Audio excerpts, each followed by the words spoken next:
The train crash was designed to be a spectacular demonstration that it is safe to transport nuclear fuel in steel flasks.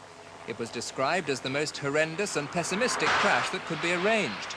The train ran into the lid of the flask at nearly 100 miles an hour. As predicted, the lid stayed on. But today, Greenpeace said the crash was rigged.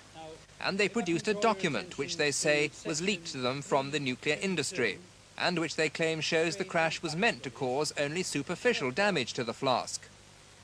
First, Greenpeace say the flask was positioned with a vulnerable valve away from the train to protect it. The CEGB say the flask was positioned so the train would exert maximum leverage on the lid. Greenpeace claim the CEGB unbolted the heavy engine inside the locomotive so that during the crash it would sail over the flask instead of pushing into it. The CEGB say rubbish. The engine was not tampered with in any way. Greenpeace claim the carriages had weights in them to keep them on the ground and prevent them rising up and falling onto the flask because this could have damaged it. Again, rubbish, say the CEGB. There were no weights in the carriages. Finally, the allegation is that the train was specially chosen because it would crumple more easily than other trains. Again, rubbish, say the CEGB.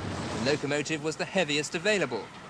I find it quite laughable that anyone would consider we would put our reputation on the line in front of the engineers, the scientists, the cameras of the world. I mean, it's nonsensical.